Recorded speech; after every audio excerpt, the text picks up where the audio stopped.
Hello বন্ধুরা, শুভ সন্ধ্যা। তোমরা কেমন আছো? আমরা তো অনেকই খারাপ আছি। আর আমি তো আমার মা তো কলকাতায় থাকি। তো এইখানে আমার মায়ের পায়ে এক সপ্তাহ ধরে রক্ত জমে মানে পাটা ফুলে গেছে, যেন মনে হচ্ছে ফেটেই যাবে, এমন পাটা ফুলে গেছে। কালকে ডাক্তার বাড়ি গেছিলো, আজকেও গেছিলো, একটুখানি আগে বাড়ি এলো। তো এখন শুয়ে আছে এখানে। এই দেখো, মা এখানে শুয়ে আছে। ও মাকে ডাক্তার একদম বারণ করে দিয়েছে হাঁটাচলা না করতে। তাও তো সকালবেলা যে আমি স্কুল যাই, পড়তে যাই, একটু একটু তো করতেই হবে। সকালবেলা ভাত রেঁধে দিয়ে গেছিলো, সকালে খেলাম, আবার আবার স্কুল থেকে এসে খেলাম। আর এইখানে দেখো মায়ের পাটা ফুলে একবারে ঢোল হয়ে গেছে। দেখো এইরকম ফুলে ফুলে ঢোল হয়ে গেছে। আর এই জায়গাটা এরকম হয়ে গেছে। এখানে এক্ষুনি ওষুধ খেতে বলেছিল ডাক্তারে, কি একটা পজ বলে, ওই ওষুধটা নিয়ে এলাম আমি দোকান থেকে কিনে।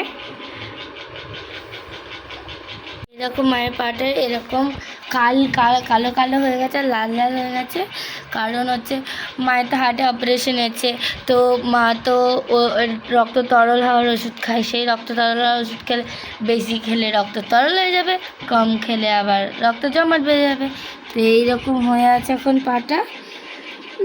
তো ওষুধের ডোজ মনে হয় বেশি হয়েছে, তো ভিতরে ব্লিডিং হয়েছে, তার জন্য এইরকম পাটা ফুলে গেছে।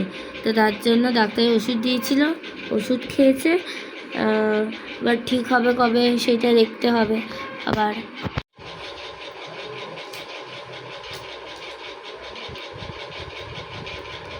তো দেখো, এখন শুয়ে আছি।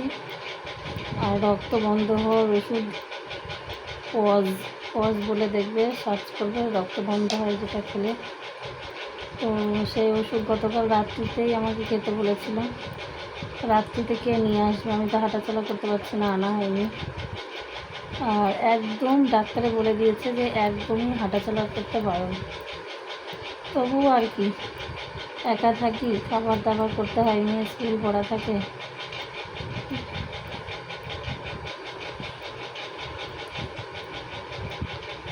সকালে রান্নাবান্না করেছিলাম।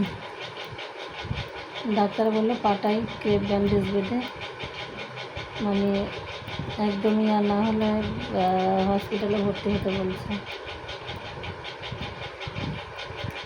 এখনও ভিতরে ব্লিডিং হচ্ছে।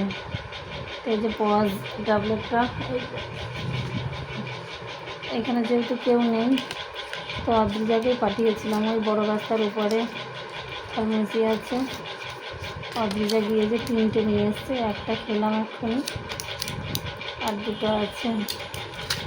এখন দাঁত দিয়ে তো রক্ত বেরোচ্ছিল, আর এই যে মুখের ভিতরে সব ঘা হয়ে যায়, ফুটো ফুটো হয়ে। তোমাদেরকে দেখাতে পারছি না, এই গালে ভিতরে সব ফুটো হয়ে যাচ্ছে। এই ফুটো দিয়ে রক্ত বার হবে বলে, মানে রক্তগুলো বেরোনোর জায়গা পাচ্ছে না। এই দাঁতের এই কয়েসের এখান দিয়ে তো সর্বক্ষণ রক্ত বার হচ্ছে, কালকে থেকে শুরু হয়েছে। এখন এই পজ ট্যাবলেটটা খেলাম। এখন এটা খাওয়ার পরে আরামে যে ওষুধ খাই ওয়ারফারিন, যেটা রক্তকে পাতলা করে,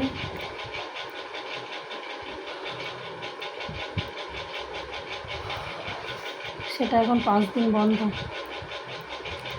গতকাল রাত্রিরে বন্ধ করেছি, এখনও 4 দিন বন্ধ থাকবে।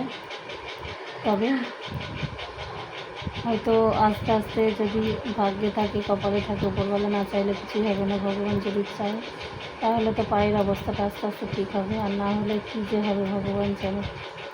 কিছুই জানি না, আমরা তো নিমিত্ত মাত্র।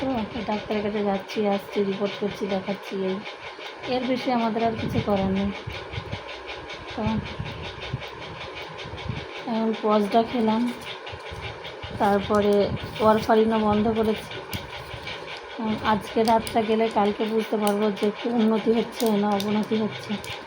আর পাটা তো মানে ফুলে তো যেটা গেছে, আজকে দেখছি পুরো, মানে সেই উপর থেকে দেখাই যাচ্ছে চামড়ার তলায় যে পুরো রক্ত জমে আছে, পুরো লাল হয়ে গেছে। মানে মনে হচ্ছে যেন চামড়াটা যদি উপর থেকে সরানো যায়, হড়হড় করে রক্ত বেরিয়ে আসবে।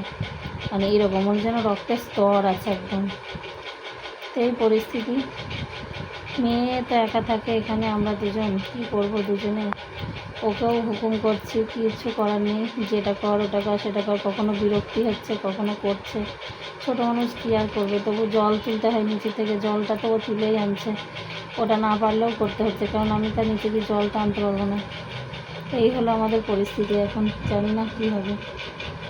তো চলো, ভিডিও যেহেতু করতে পারছি না, তাই একটু তোমাদের সঙ্গে ঘটনাগুলো শেয়ার করছি এইভাবে।